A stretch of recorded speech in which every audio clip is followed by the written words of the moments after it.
Ken Arok dan Ken Dedes adalah dua tokoh penting dalam sejarah Kerajaan Singasari. Ken Arok adalah pendiri kerajaan tersebut, sedangkan Ken Dedes adalah istrinya. Kisah cinta mereka yang penuh intrik dan drama menjadi salah satu kisah paling populer dalam sejarah Jawa.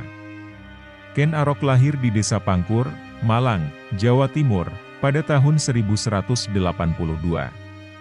Ia adalah anak dari seorang rakyat jelata bernama Gajah Para dan Ken Endok. Sejak kecil, Ken Arok sudah menunjukkan bakat kepemimpinannya. Ia juga dikenal sebagai sosok yang ambisius dan haus kekuasaan. Pada tahun 1222, Ken Arok menjadi pengawal pribadi Tunggul Ametung, Aku Tumapel. Tunggul Ametung adalah penguasa Tumapel, sebuah wilayah kecil di bawah kerajaan Kediri. Pada suatu hari, Ken Arok melihat Ken Dedes, istri Tunggul Ametung, sedang mandi di sungai. Ken Dedes sangat cantik, dan Ken Arok pun jatuh cinta padanya. Ken Arok kemudian merencanakan pembunuhan terhadap Tunggul Ametung. Ia berhasil membunuh Tunggul Ametung dan merebut kekuasaan Tumapel. Ken Arok kemudian mengangkat dirinya sebagai Raja Tumapel, dengan gelar Sri Ranggah Rajasa. Ken Dedes lahir di Desa Panawijen, Malang, Jawa Timur, pada tahun 1182. Ia adalah putri dari Empu Purwa, seorang pendeta Hindu.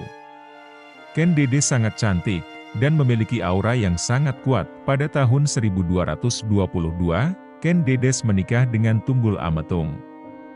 Tunggul Ametung sangat mencintai Ken Dedes. Setelah Tunggul Ametung tewas, Ken Dedes menikah dengan Ken Arok. Ken Arok sangat mencintai Ken Dedes, dan ia menjadikannya sebagai permaisurinya. Dari pernikahannya dengan Ken Arok, Ken Dedes dikaruniai seorang putra bernama Anusapati.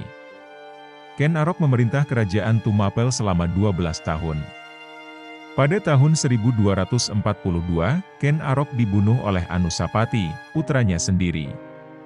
Anusapati merasa dendam kepada Ken Arok karena kematian ayahnya, Tunggul Ametung. Kematian Ken Arok mengakhiri pemerintahannya yang penuh intrik dan drama. Namun, Ken Arok tetap dikenang sebagai pendiri Kerajaan Singasari, yang kemudian menjadi salah satu kerajaan terbesar di Jawa.